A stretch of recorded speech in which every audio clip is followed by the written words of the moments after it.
the people who actually matter are mic'd so you can hear them. I want to thank you for coming to this program. This is Appetite for Life at Johnson & Wales University.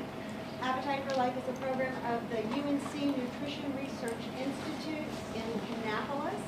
And I'm Suzanne Dane. I'm Director of Community Outreach and Development there at the Nutrition Research Institute. And this is a program we do twice a year in collaboration with Johnson & Wales.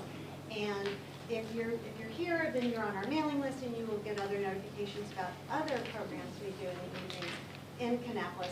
And we'd love to see you all there. And I'm really happy to have all of our repeat customers, so thank you for coming back over and over. And welcome to all our first timers. And it's really exciting to have new folks come and learn what we're doing at the Nutrition Research Institute and also about fabulous ideas for cooking healthy foods, which is what we focus on when we're here at Johnson & Wales.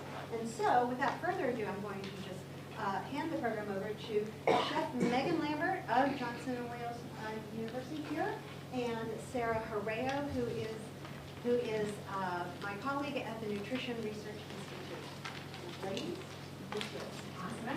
Well, wonderful. Yes, welcome everyone. I was going to kick things off and just introduce Chef Megan a little bit further in depth so that you have an idea of where these wonderful recipes are coming from this evening. So Chef Megan Lambert here most recently attended East Carolina University, where she earned a master's degree in nutrition science. Prior to that, she earned her bachelor's degrees in nutrition and in hotel, restaurant, and institutional management from Pennsylvania State University. She took a dietetic internship at Syracuse University. So following that, she passed an exam to become a registered dietitian. So we really are working on healthy, delicious recipes tonight, and she knows all of the science behind that. Chef Megan also earned a certificate in baking and pastry arts from the Culinary Institute of America at Greystone. And I'm a little bit sad that we're not doing a pastry night, but maybe one day we can convince you to do some healthy cakes with us.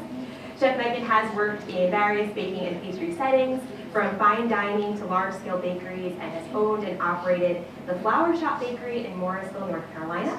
She teaches a variety of classes for baking and pastry majors, as well as baking classes for culinary majors.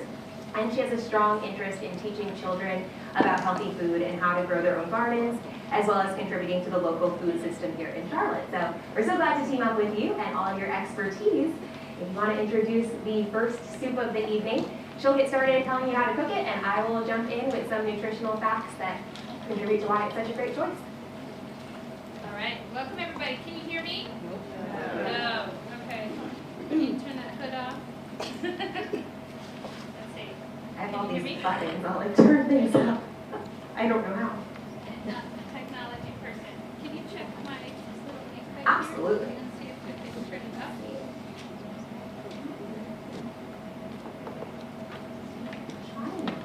Okay. Any better?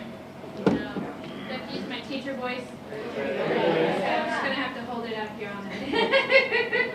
I will do my best. I do have a teacher voice. I can turn this off, but if we have to evacuate, The exits on opposite go sides. slowly. There's not really a fire. Okay. Well, welcome everybody. Thank you for coming. Who's the first timer? Who's here for the first time? Lots of new people. Great. And welcome back to all of our repeat customers. I hope that you guys are going to enjoy these. These are, you know, it's that time of year, right? It finally got cold. When we came up with this topic, I was a little worried it was still going to be 90 degrees out.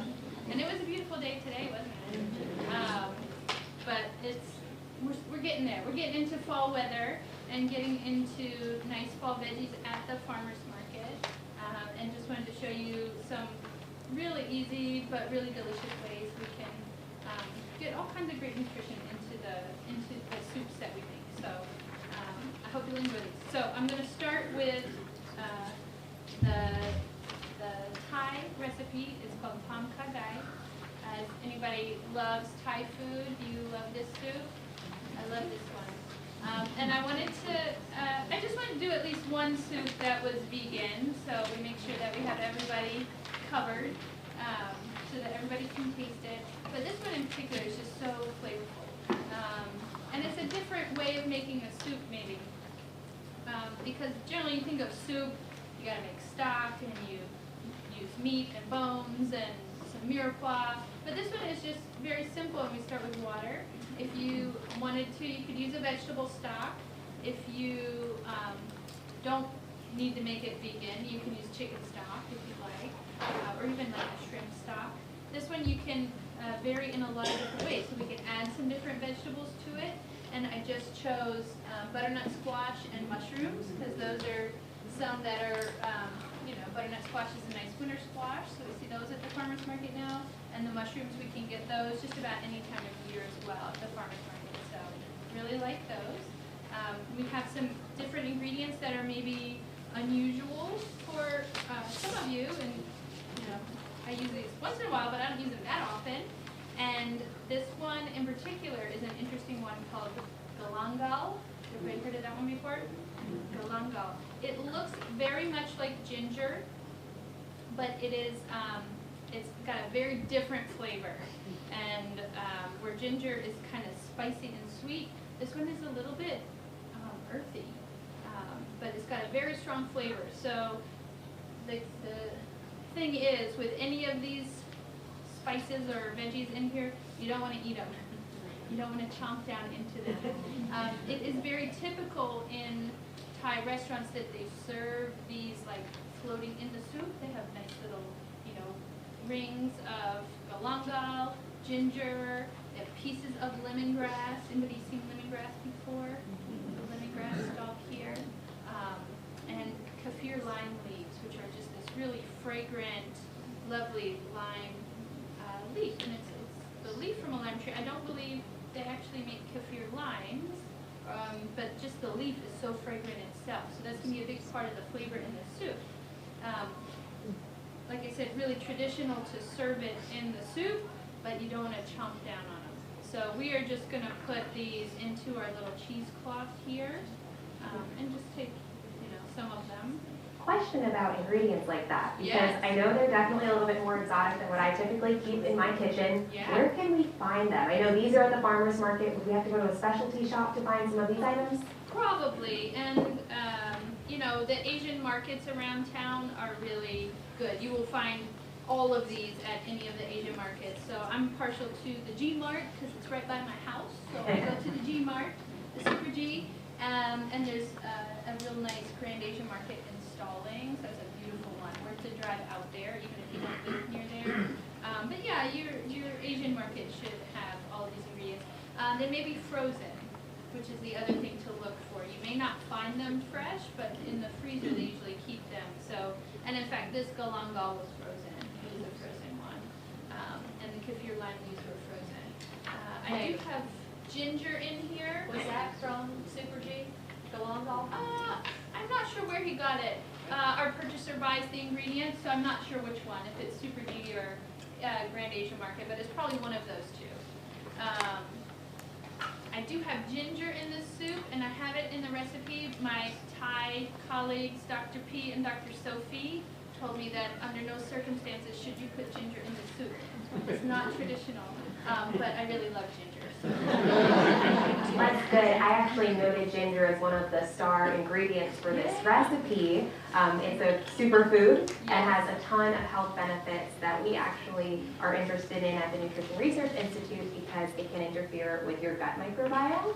And so there's actually research happening right now at the Mayo Clinic where they are trying to assess the effect of ginger on your gut, so all of the interactions that are happening there. And they're hoping to demonstrate that there's a powerful connection between diet and your microbiome. So I think you actually picked the star ingredient, and we won't tell anyone that it's not as authentic. All right, can we keep a secret? I use it anywhere I can, so I love ginger. Very interesting. So we're just going to put that in. Basically, I just made like this little sachet. I used some cheesecloth. You could use a coffee filter and tie it together. You could just let it float in there. Like I said, that's really traditional. It's just, sometimes if you're not serving people who are familiar with this, they're going to try to bite down on that ingredient, and that will not be pleasant. It tastes real good in the soup, but not a big piece of it. And then the next thing I'm going to do is I've got some tofu here. Again, I made this one totally vegan, but you could do chicken, you could do shrimp or seafood if you wanted to. The tofu, I'm just going to toss with a little bit of oil and then put it on the sheet pan and then roast it so that it gets a little bit brown. Just so it has a little bit more texture and doesn't really fall apart easily in the soup. So that's all I'm doing here. One of the reasons that I wanted to note the piece about the gut microbiome is that one of our researchers, Dr. Katie Meyer, is doing some work on the microbiome right now. She looks at the microbiome, how it relates to nutrition and its impact on cardiovascular health. And if you noticed out in the lobby, we did have some flyers about a cardia study. That's Dr. Meyer. So if that's something you're interested in learning more about, be sure to grab one of those and check out our website because it is one of the strong areas of research that we have and that we're interested in developing further. Yeah, that is so interesting. I keep telling all my students about the gut microbiome. That's where everything is happening. It all starts there. Yes, very important. So we're helping your gut microbiome health this evening when you try this soup. This soup has got some very good things for your gut microbiome. So that's about all I'm going to do for now. So I'm going to just let this simmer, and then the tofu is cooking. After this is nice and flavorful, and I may have to cheat a little bit there through the magic of television and make it nice and flavorful. Then I'm going to add my butternut squash to it just to let it cook and get tender. And then last thing before I serve, I'm going to add some coconut milk and some mushrooms. And just let the mushrooms get tender, and then it's ready to serve. And so I will let that do its thing, and then I'm going to move on to the chicken chili verde.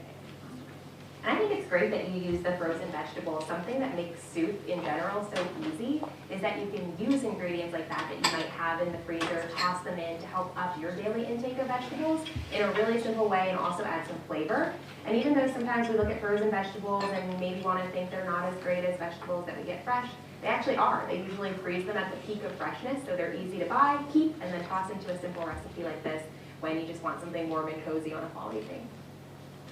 And definitely, again, it's getting to that time of the year where it's maybe a little harder to find stuff at the farmer's market. So I definitely always prefer frozen vegetables over canned vegetables. But canned vegetables can work too. Awesome to know. So I've just got a little bit of, so what did I do here? For this chicken chili, I started with some water. And then I cooked my chicken in the water, so I made chicken broth, right? You can use just about any kind of chicken you like for this. Typically, I would just put a whole chicken in there and simmer it, and then, once it's tender, kind of take it out, take the skin off, take the bones out, and have my chicken meat. And so that's kind of what we did here, except we just started with some boneless, skinless chicken breast and some leg quarters. So if you do the boneless, skinless chicken breast, it's got a lot less fat in it, but it's a little less flavorful too. So I kind of like the leg quarters in there for some skin and some bones. That gives it real nice flavor and a little bit of richness in the stock. And then we just take that away. And so I've already shredded the meat, and I've got my stock here. And so I'm kind of picking up at the next step of this, where I make my salsa verde in there. So I'm going to add a little bit more water. And, one of the ways that you can make a salsa verde or a green salsa is, I usually do one of two different ways. Either I'll broil them until they're kind of blackened, and then blend everything up, or just boil it. So we're essentially just making the salsa verde. And so I've got all the ingredients here for that. Put in my tomatillos, I've got onions, I've got some garlic and jalapeno. Can't be afraid of a little spicy for this one. A little spicy. We took the veins and the seeds out of the jalapeno, so I hope it's not super spicy. And I don't know if the smell is starting to waft up, but it smells fantastic up here. A little bit of cilantro. And so what we're going to do is just boil this until it's tender. And then once it's nice and tender, we're just going to take these ingredients out, throw them in the blender, and then throw them back in.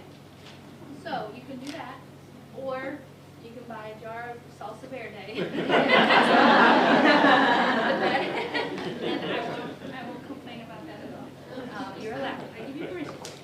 I know you mentioned using the chicken, And I'm sure if any of you have come to any of our events in the past, you've heard us talk about choline. So show of hands, who's heard about choline? Chicken is an excellent source of choline, and we love choline because our director, Dr. Stephen Zeisel, is actually the person who is credited with the discovery of choline's role as an essential nutrient. So it's particularly great for women who are pregnant, but it's great for adults as well because it's going to keep our muscles healthy. It's going to help us with cognition. So you want to get choline as part of your regular diet, and chicken is an excellent source. Some of the other sources are not as great. Liver, and I don't think we want liver chili, so chicken, eggs, leafy greens, we'll go with the good ones. I shouldn't turn my nose up at liver, especially around here. Below is liver and onions. I just know typically chicken's a better choice. More commonly accepted. Yeah, that's the way to put it. Yeah. So I'm just gonna let this go for a few minutes, and then once I blend this up, put my salsa verde back in, and then I will add the rest of the ingredients. So I'll add the chicken back into the stock. I'll add my corn and green beans, and it was actually easier for us to get fresh green beans than frozen for some reason. So we have fresh, but you could use the frozen, and you can put a lot of different vegetables in this one too, you know, whatever you like in terms of frozen vegetables. I just wanted to really highlight that, you know, it's an easy way to get that soup done and to add some great nutrition in there at the same time. Definitely. Beans are also a really great nutrient that we like to talk about because they're a great source of fiber and then also of folate. And we have two researchers who focus on folate research at the NRI, Dr. Natalia Kupenko and Dr. Sergey Kupenko. And what I think is really interesting is their work doesn't just focus on how folate can make you healthier. It's really great, again, for baby brain development, and things like that, but they also research how having too much folate might not be a good thing. So what's fun about the world of nutrition is we talk about what's good for you, and we also try to protect you from things that maybe aren't so great. And a lot of our work is very individualized, so we're trying to break it down so that one day a doctor can bring you into their office and look at you as an individual and know that, hey, it's great for you to get a ton of folate, it's healthy for you, but not so much for you. So we really try to break it down and individualize it and make what you're eating very unique to you. So it's much more complicated than that on a lab basis, but that's where we want to get to, and that's where our researchers are really making breakthroughs. Have any questions come up from the room that we can field as we start to do the in-between pieces here? Oh, yes, I'm like, I would say shout it out. What is choline? So choline is an essential nutrient. That's the best way to describe it. You can think of it like other nutrients that you hear about.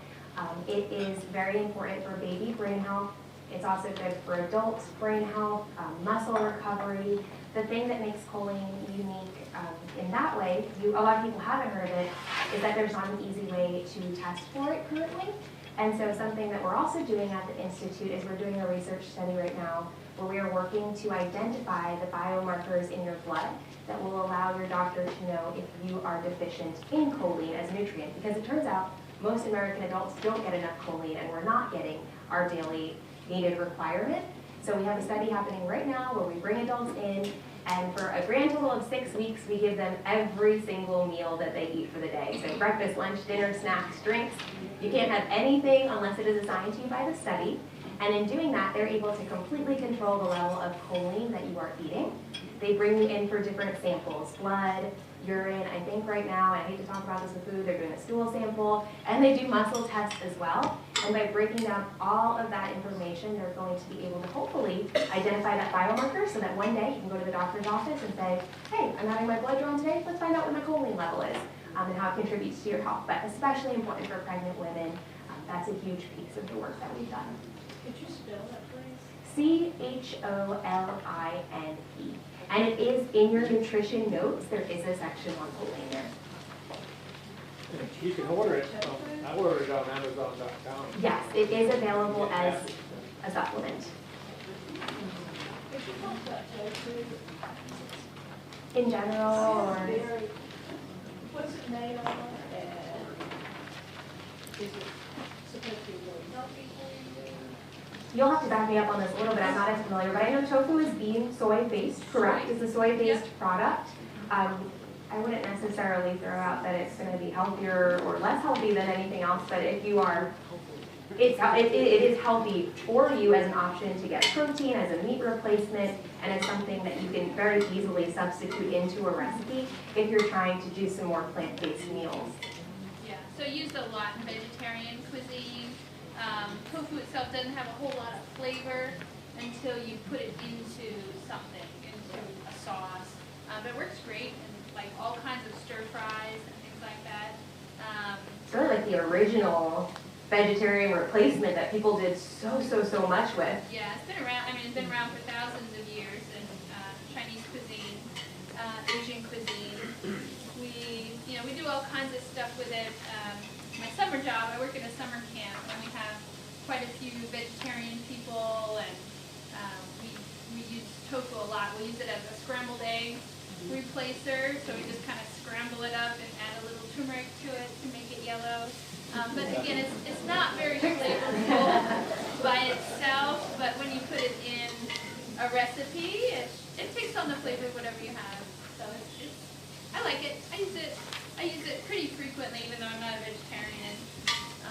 It also has a good substantial texture to it, whereas a lot of other things that you might think of putting into a vegetarian meal, like a vegetable, maybe they're not necessarily as like hearty at times. So it gives you that nice full feeling as you eat it too. It's very similar. Yeah, for sure. Are there any nutritional concerns that most foods is GMO? That I'm not 100% sure about. If it was a concern though, I know that there would be the opportunity to go to the store to buy one that is non-GMO. It's such a big area where it touches so many things, but if that's something that does concern you and that you're worried about, there are definitely products available that you can purchase that are not genetically modified. And I know a lot of companies are marking that right on the package, right up front, so that you know that firsthand when you buy it in the store. Definitely. Can you get too much choline? I don't think so, because it would be really difficult to do that, to be honest with you. I've looked at the levels that are in food that you see every day compared to the level that you're supposed to get. I mean, most of us don't even come close. You have to eat a ton of eggs and liver and chicken to get there. Just as an aside, and I've heard our director say this numerous times, so I'm going to throw this out there. If you eat too much choline, and the only way a therapist, you're not going to get it through your diet, but if you're and you get too much, you will start to smell fishy. Yeah. If friends tell you that something's fishy, you might be. You'll know. Yeah, it's interesting. I actually participated in the choline status study that they're doing. And as part of it, I had to report prior to starting the study what a regular day of eating for me looked like. And I put in what I ate on a normal basis. I thought I was eating pretty healthy, balanced meals for the most part. And my choline intake was pathetic. I would barely hit 25% of that daily recommended value every day. And that's even trying to eat fresh meats, fresh vegetables, and things like that. I wasn't even coming close. Yeah. How is it metabolized? How is it metabolized? I believe it's metabolized through the liver. And so they can actually check the stores in your liver to see how much are there. And women of childbearing age also produce choline in their liver, but sometimes you don't produce enough, and that's why you need to get it through your diet and maybe through supplements as well. I have one question about for Chef. Which variation of tofu are you using? Soft, firm? Extra firm, because I just like a real meaty kind of texture, and tofu comes in those different textures. So there's one called silken, which is just very soft, but if you try to put it into the soup, it'll really fall apart. That's a good one if you want to add a little bit of protein into like a smoothie. It works well in smoothies because it blends up so nice. Or like if you're trying to make a tofu chocolate mousse, it'll blend in there nice and really smooth. So, but yeah, this is the extra firm one. All right, I've kind of skipped ahead to our chorizo, kale, and sweet potato. I'm sure you guys can smell it at this point. And I've used a Mexican-style chorizo, which is not smoked, so it's like a fresh sausage. And it just has some nice spice spices in it, which make it really flavorful. And I really just have a little bit in there. It's not, you know, a whole, I don't think it's a whole pound on the recipe. But I generally just use that a little bit for flavoring. And, you know, I use the fat in there to kind of saute my onions. But it's not a lot of meat. But I like to use, you know, sausage and things like that because they have so much flavor, so I just let that kind of make the flavor in the soup for me. And I see you just added in all of our kale. All of the kale, and it looks like a lot of kale, but it's going to cook down to Looks like nothing. spinach. Yeah. Does anyone else get really disappointed when they put the whole bag of spinach into a pot and cook it and then you end up with like a portion for a mouse? Well, we really do love kale as well. I said that ginger was a superfood, but dark leafy green vegetables we think of as like super powerhouses of nutrition. And one thing I wanted to highlight is that kale, along with other leafy greens, is going to be filled with fiber, vitamin A, vitamin C, vitamin K, magnesium, calcium, iron, potassium. It is really packing a powerful punch. So it's a great choice to add in to anything that you're cooking like a stew. And it also cooks down easily, so you put it in and sometimes don't even notice it. well, it's like smoothies. That's how you get your kids to eat vegetables. Absolutely, yeah. I think, oh, I just spend all that time taking all the stems out, and I do like to take the stems out of my kale, and then chop it up. So, you know, that's the only thing I don't like about, at the grocery store, you can find, you know, it's nice, they have these bags of greens that are already washed, already chopped, so it saves you all that time, but usually they still have the stems in them, so I still go through the bag and like pull the stems out. You can eat them, it's not that you can't eat them, they're just really tough. You know you really like fiber when you eat the kale. Kale is also a really good source of lutein, and we talk about that at the NRI. One of our researchers, Dr. Carol Cheatham, does a lot of work on the effects of lutein on the developing hippocampus and frontal lobes in a baby's brain. And those structures are very, very important for the formation and retrieval of memories and then higher order cognition. And she's doing a study right now with moms who are breastfeeding because lutein is actually found in breast milk. And she is working with moms, bringing them in to see if eating eggs during breastfeeding improves the nutrient content of milk. So lutein along with other nutrients that are found in a mother's breast milk. She does some really interesting work where to test that, she brings the babies in and puts them through different activities where the babies are either processing images that are new or old to them to see how their brain is reacting, or even putting babies through tasks where you show them how to build a certain toy and the baby has to repeat it. And she can learn a lot by doing that about how the baby's brain is developing. So it's really interesting work and so important for children's future health, not just when they're infants. All right, I'm going to go ahead and pull this out. I probably want it just a touch darker, but I feel like if I leave it anymore, I'll probably forget it and then it'll burn. So, pull that out, let it sit there. Can anybody smell this? Yeah. It's getting really, really nice and flavorful. So I will probably go ahead and pull this little sachet out of there. That's the important step so we don't eat it. Yeah. So don't forget that step. And all of it drain. If I was at home, I would probably wait till that cooled and then just like squeeze it all in there so you get all the It's a great tip. lovely goodness. Fresh kale and then cooking the kale?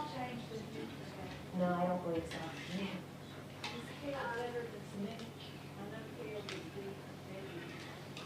I think kale wins all the contests, except Swiss chard and beef greens are pretty nutritious as well. So those are also other nutritious greens. I mean, spinach is great, and I think we just keep coming back to this like variety, right? You want variety, variety, variety for lots of reasons.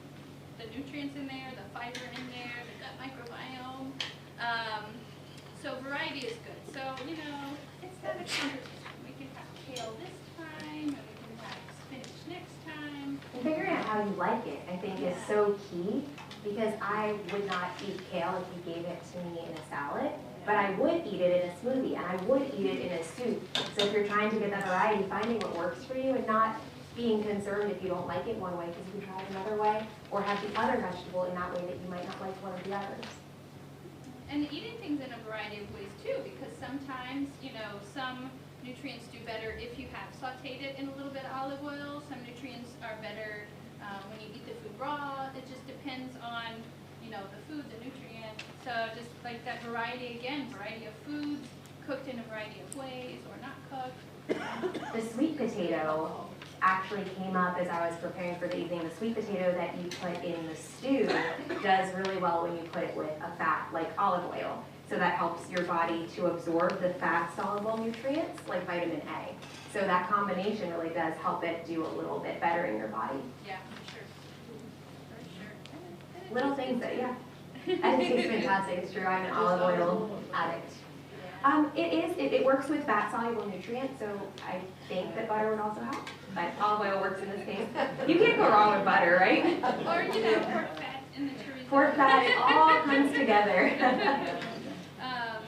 What was I going to say? Oh, the other thing I was going to say is that sometimes people are always concerned about losing nutrients when you cook them.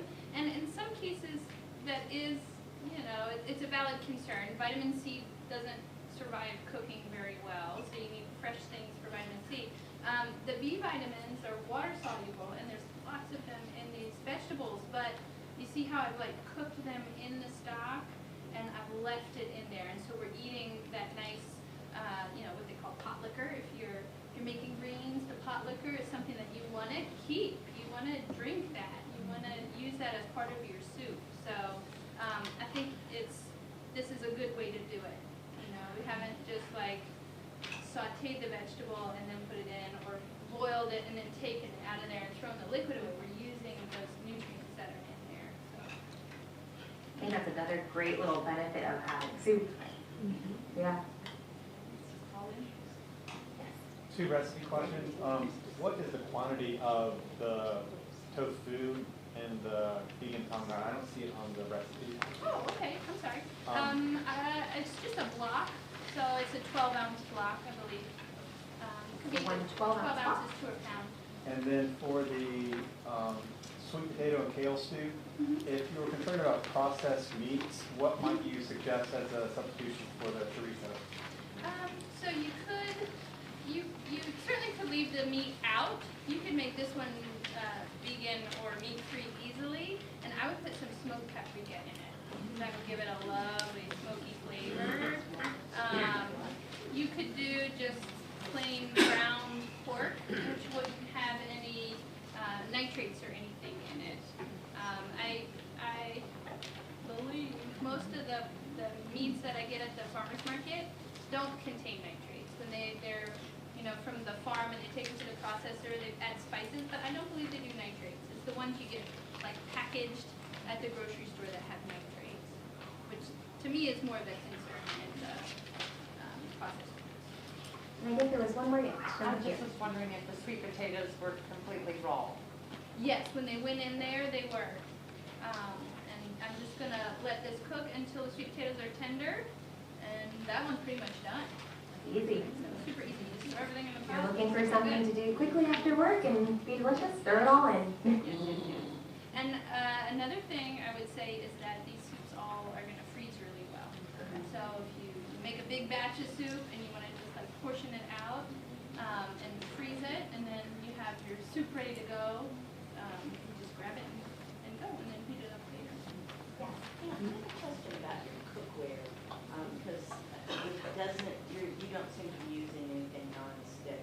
So is there a specific cookware that you find is better that, I tend not to use non-stick very much just because I'm used to not using it. So I don't know that there's one that I would necessarily recommend over others. and you don't use it because you find in terms of its cooking, its evenness of cooking, it's better if it's not? No, because it's because my mother traumatized me when I was a child, that if I scratched her nonstick cookware.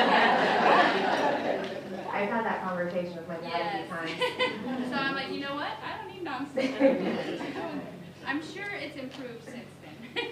and In fact, she has some nice nonstick stuff at her house that I've used and it's fine. But yeah, I just tend not to. I don't know. I must like to really soak and scrub pans. Sometimes you still have to soak the non-stick ones, or I don't think I'm doing things that wrong, and it still happens. Yeah.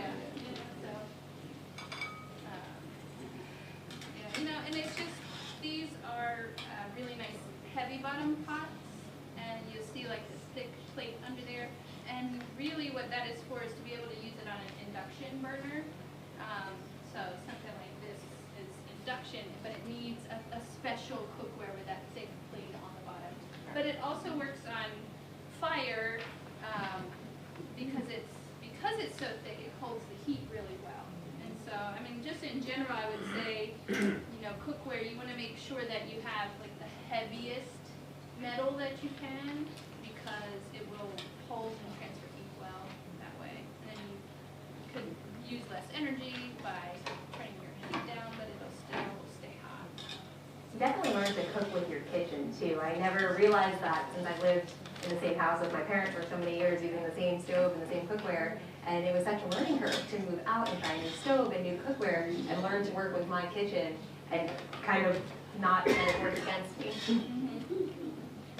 Yeah, all of your stove tops are different, so it's just, you just have to kind of get used to whatever you're doing.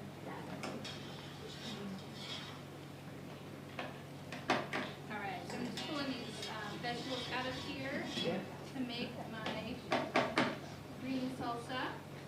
And we've chosen pretty hearty soups this evening, which I really like because they can serve as a nice dinner if you have maybe like a side of crusty bread or some extra vegetables with it, or a lunch, and it's really, really hearty. Where a lot of the lighter soups that you end up seeing you can have as a side dish or a starter, but I really like that all of these can be used as a pretty hearty meal. Yeah, these are definitely like main dish soups. A little water just in case I need it. If I want to make this a little thinner, if it's too thick. Hot stuff in the blender. I always make this announcement. You don't want to have the blender lid all the way closed if you put hot things in it, because it will explode. Okay, so notice this one is missing the lid. Usually when I get a blender, I take that little thingy out and throw it away because I don't need it, because I have a towel. Great recommendation, because I did not know that. I know you can use a lot of blenders for hot foods now, but I didn't realize that little tip. Yeah, so just make sure you take the little thingy out and then go in there.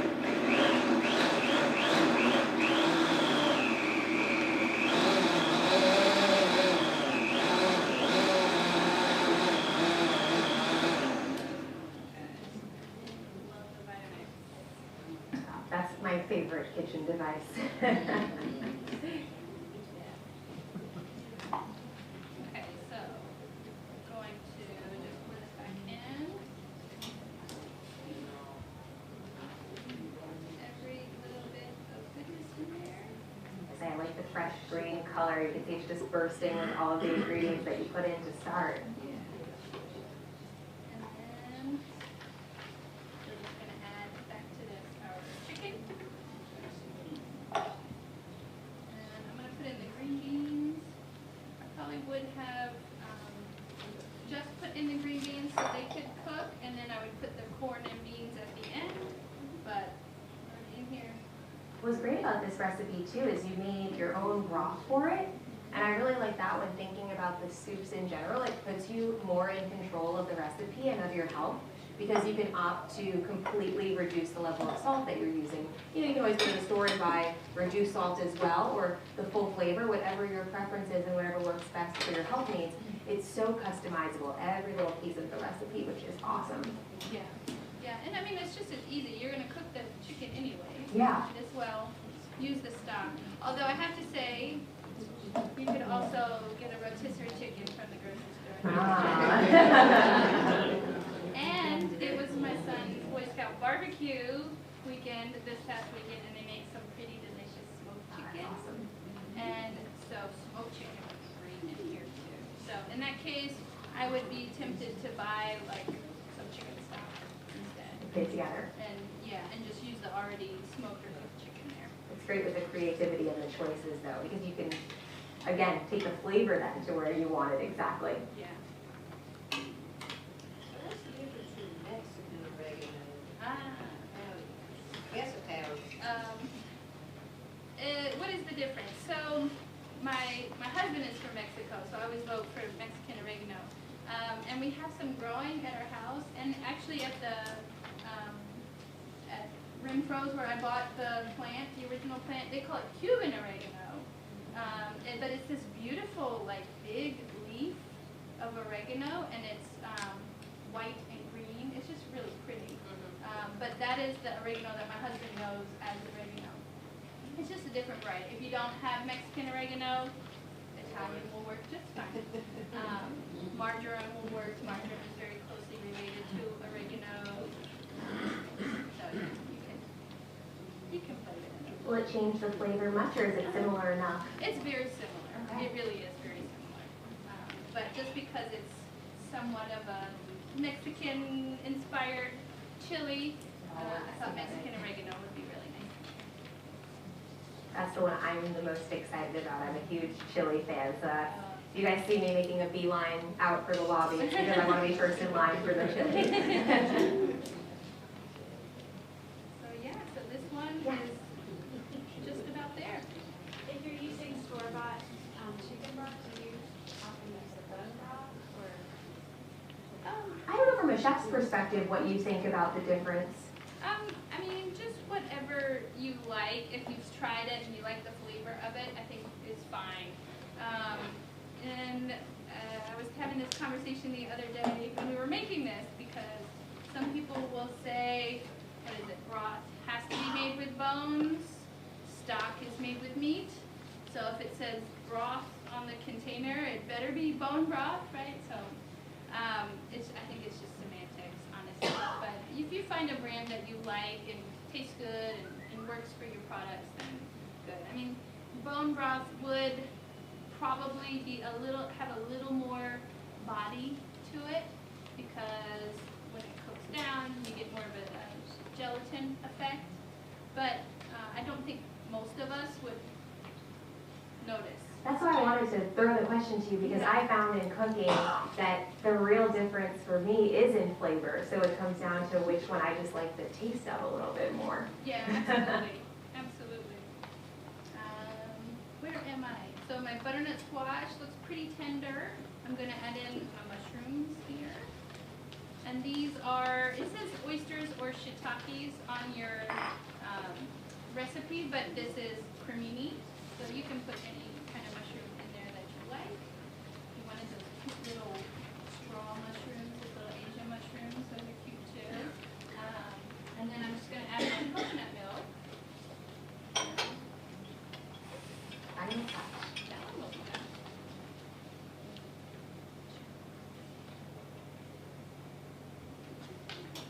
This is what we call full fat coconut milk. And it's been in the fridge, so you can see how thick that is. This is not necessarily a low fat recipe, but it is. And I like that everything that we've made tonight is so different. A lot of what we've talked about in the past when we do these cooking demonstrations is eating the rainbow. And so really, like we've said, just getting that variety of nutrients. And we've definitely done that by trying all of these different recipes this evening. So yeah, this I wanted to do lots of different vegetables and a variety of things that you could find either at the farmer's market or the grocery store, and just have some different flavors in there. Yes. Dumb question time.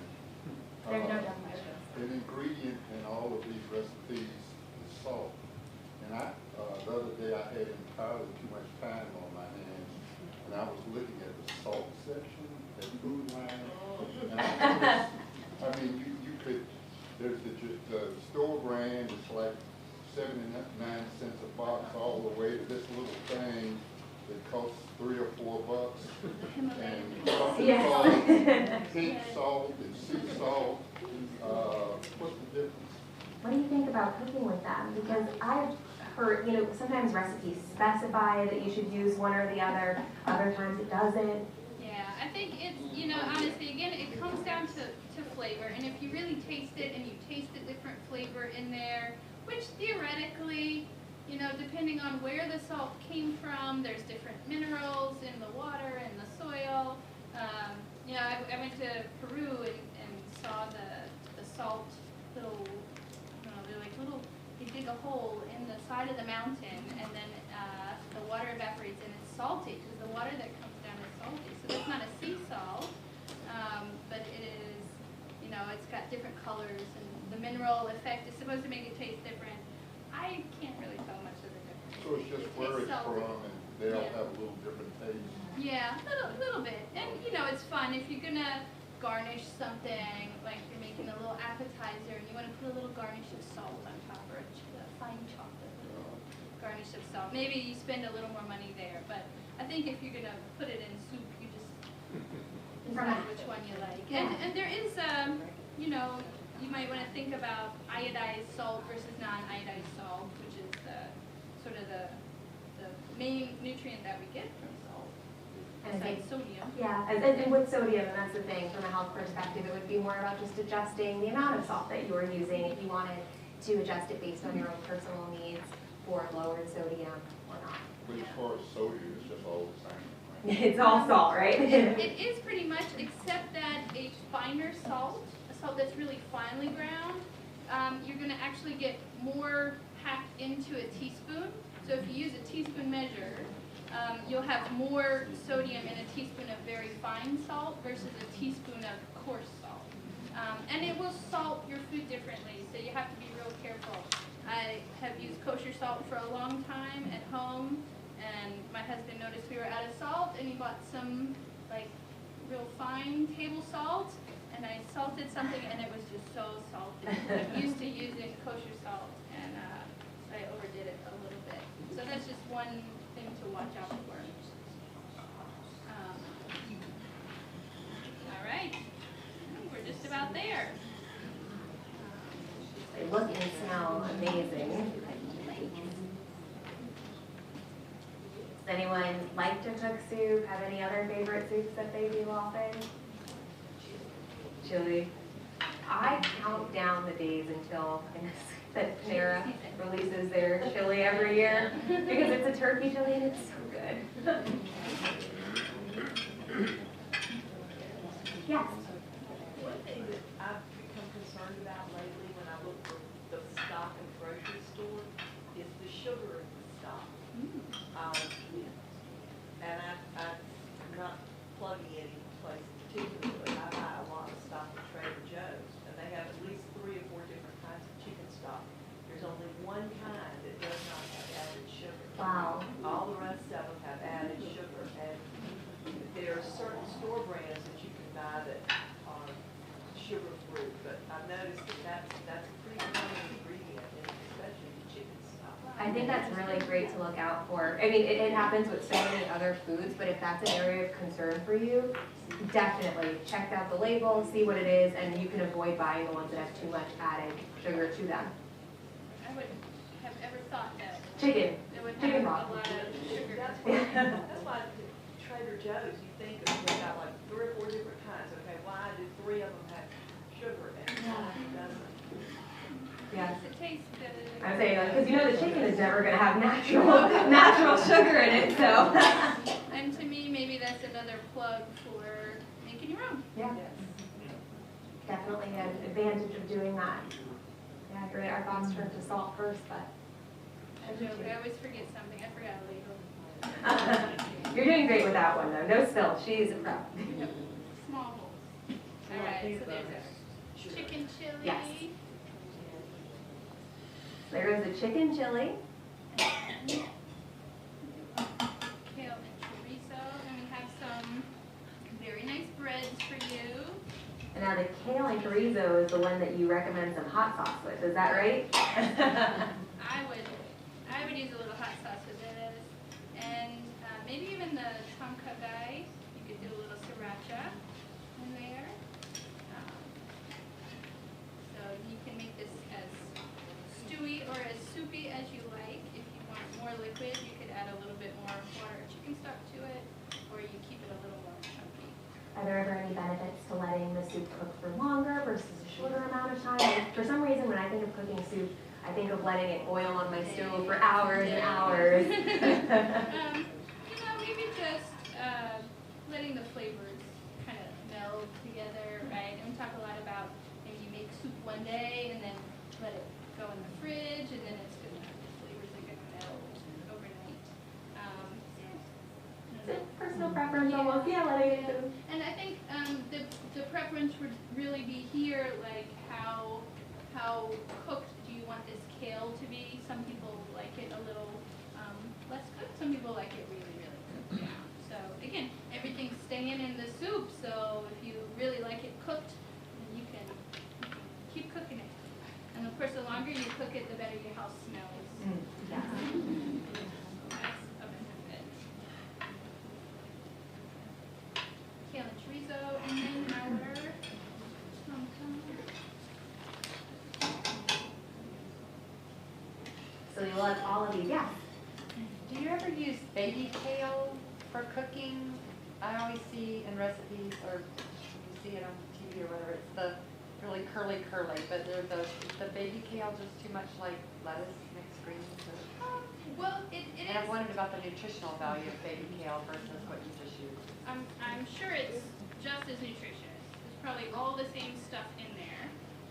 I think the benefit of baby kale would be that you could use it for salad more easily. It would be a little more tender. And otherwise, you can use it in just the same way. You can definitely put that in and cook it versus using a big kale, and you wouldn't have to chop it down as much either, which might be nice. My suspicion is that baby kale is just the thinnings. When you plant something, you have to plant a lot and see what grows, and then you thin it out. I think the baby kale is just the thinning, so it's a way for the farmers to get total utilization out of their crop, which is good, rather than throwing the little kales away. Now it's baby kale. And now maybe we can charge more for it, which is good. Yes. Farmers deserve to make money. Okay. So the baby kale not being as bitter. Yeah, I would agree with that for sure. We are going to have all 3 of these soups available to sample in the lobby when we're finished. They like to try them all, see what you think. They're all, I'm sure, very fantastic. This one, we have a little bit of cilantro on the side on that one, so you don't have to have the cilantro. And we've got a little lime wedge for you. You can chop it. Put your lime juice on there, and then we've got your hot sauce.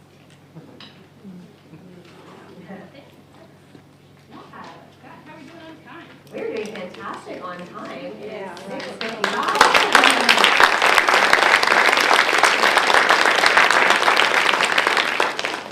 Thank you. As always, we're so glad to collaborate here with Dalu here in Charlotte.